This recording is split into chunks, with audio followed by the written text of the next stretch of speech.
is your favorite color? What was your most embarrassing stream moment? What was that activation that just was like, yo, what genre of video games is your favorite to play and why? You can change the entire story of one video game that you have played. What game would it be?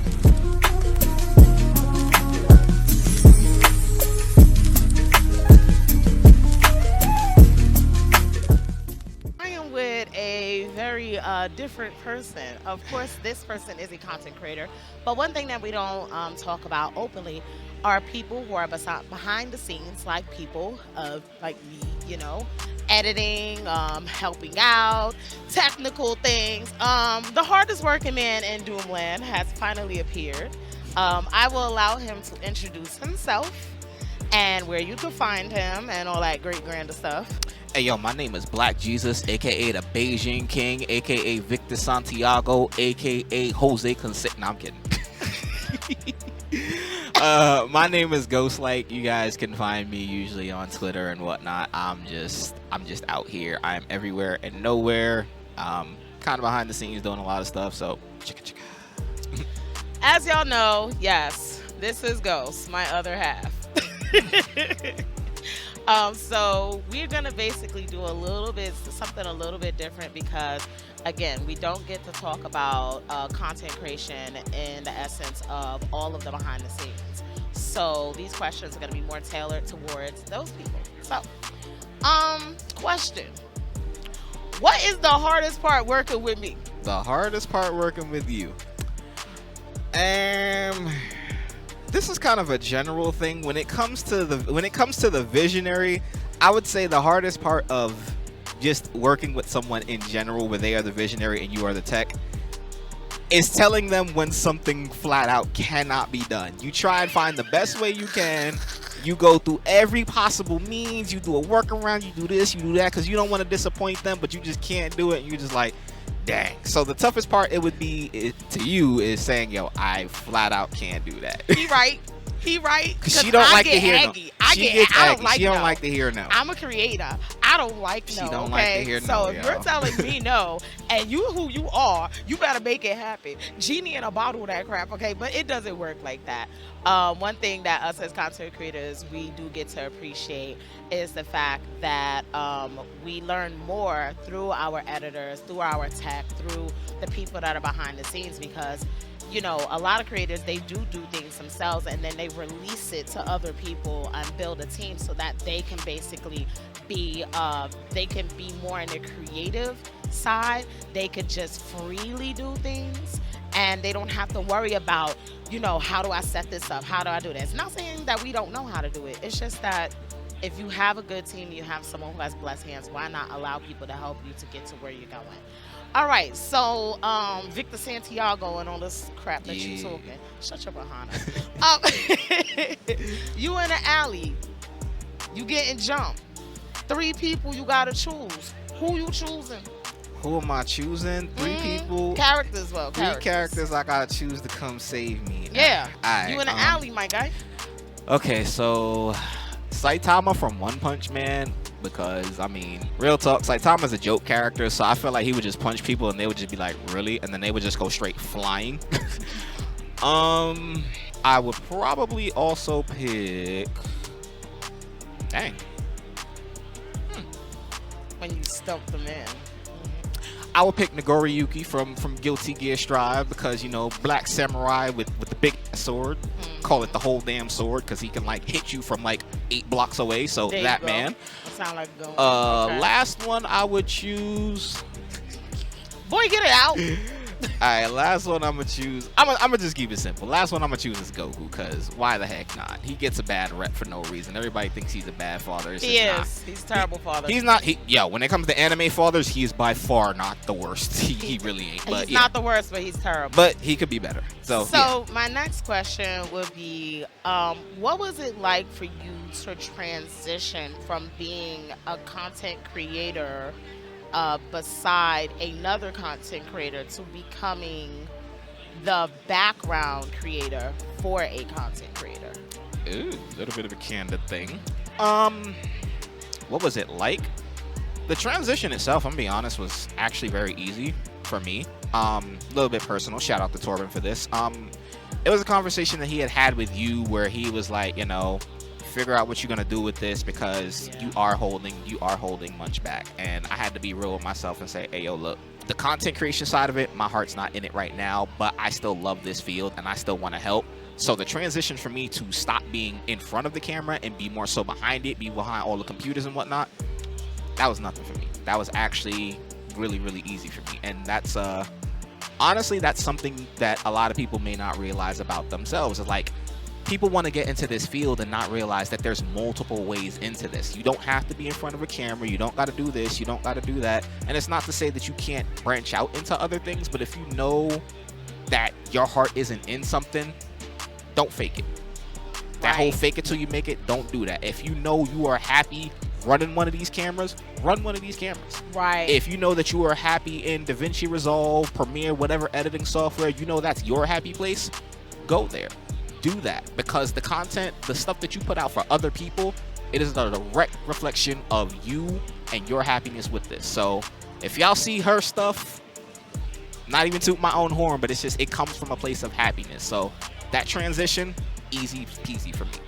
All right, so I'm gonna ask you this because this is something that I think people do see this in the industry, but they're not used to always seeing it.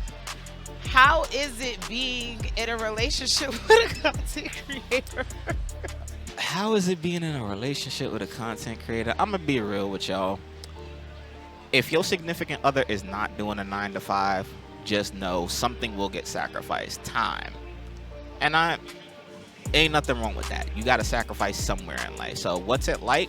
Just understand that a lot of the time is going to be spent building them up, putting the battery in their back, making sure they can make their bag, because this is not a 9 to 5. You make your own money. You can literally determine your whole salary. So that means you're going to have to put in the work. So it's good. It's great. It's just you have to understand that there are going to be some sacrifices to get to the end goal.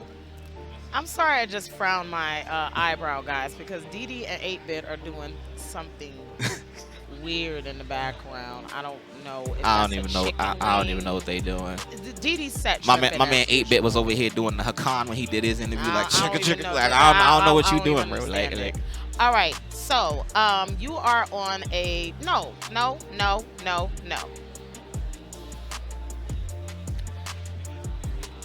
What is your favorite color? my favorite color is pink. My favorite color is pink. I just had to do that because he really does love pink. People, they do question. They like, why is he really does. I will pull up on you in a pink armored car in GTA, no problem.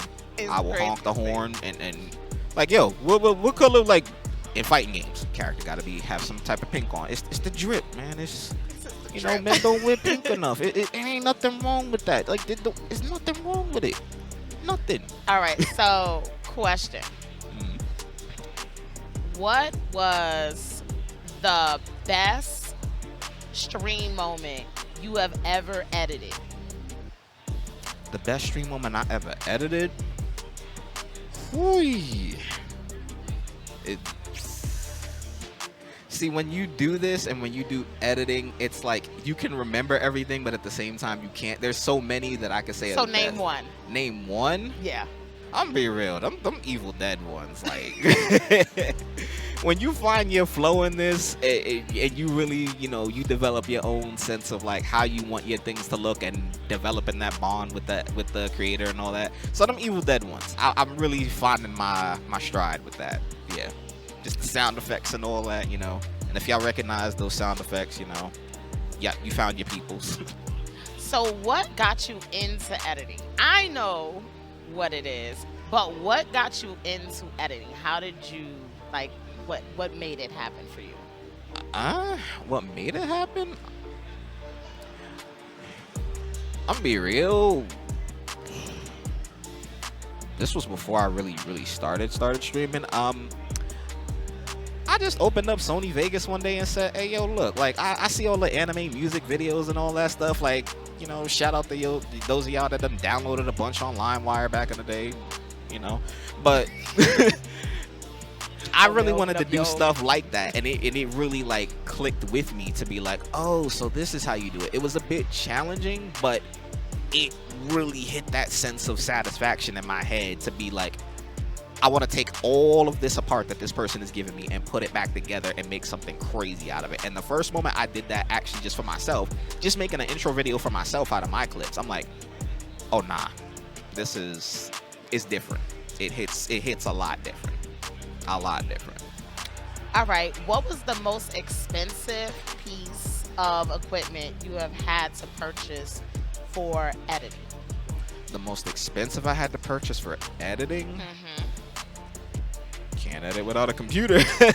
um Okay, there you go. Shoot, I mean, really, that's kind of it. Like what I use now, Resolve is actually free. DaVinci Resolve is free. I'm the king of finding stuff for free, But I hate them. yeah, really, just the computer itself. Like that's the backbone of everything. And when it comes to that, every dollar you put into it, you Yep. will get back out in some way. So Yep. my setup, You definitely just will. the computer alone is the most expensive. All right. If you could ever work with a brand, who would you work with? Oh, if you could ever work with a brand, who? Honestly, I would work with Logitech. We can just say what it is. There are some companies out there that they do it for the image, but I really do feel like Logitech, and with them helping you, with them sponsoring you and doing what they do for you and what they do for other content creators in the space, no matter the size, no matter who they are, their background, this, that, and the third, they don't care about numbers. They are just like, are you a good person? Cool, we want to work with you. Even on the basic level, I would love to work with them because of what they stand for, because of the shots they give people, because they just always putting something out there, letting people know like, yo, we are here for y'all. And I never used to think about Logitech like that back in the day. Like, everybody done had some crazy $20 Logitech speakers blowing their Shout out to subwoofers and Logitech. all They that. the plug. They the But when you plug. get over to this other side and you see what they actually have and you see the message and whatnot they stand for, it's like, ooh, all right, cool. I can get behind that. So, Logitech. All right. Well, Ghost.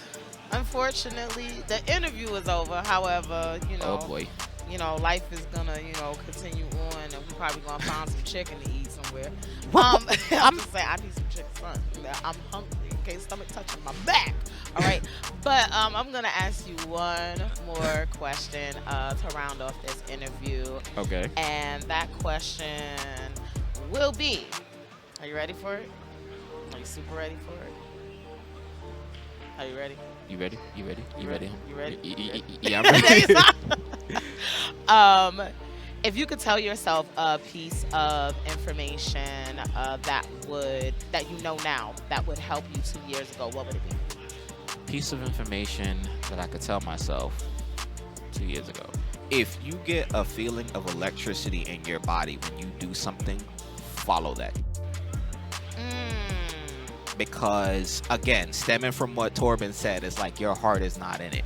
Me just talking about Resolve, I'm getting chills right now. I can't wait to go back and just be like, yo, let me chop up some stuff, this, that, and the third. But if you get up in the morning and you think about it and it literally sends a chill down your spine, even if it's like, some days you're not gonna want to do it, that's fine. But if it still makes you happy, if it still makes you excited, if you could still sit down and be like, yo, I could do this, follow that. That's what made me make my transition so much easier. I could stream, yeah, but this side of it, I love it. Absolutely love it. Well, I want to thank you for taking the time to be a part of this, and always having my back. Even though a lot of the community know that I'm the boss. Just saying. Nah. No, I really do value you, and I appreciate you for helping me in this industry, because honestly, it wasn't a lot of women who were like me in this space when we first started all of this. And basically our first start was here at DreamHack, roughly about 3-4 years ago, coincidentally. So it's like, this is a full circle thing that's happening right now, because this shows you where you could be if you keep doing what you love and you stick with it and you just keep going. So with that being said, I think we'll be back with one more person, and then we're gonna end the whole shebanga, okay? Because like I don't have my time. I know y'all gonna miss me. Y'all gonna miss me, but I gotta go. Oh no. Okay, cut the cameras.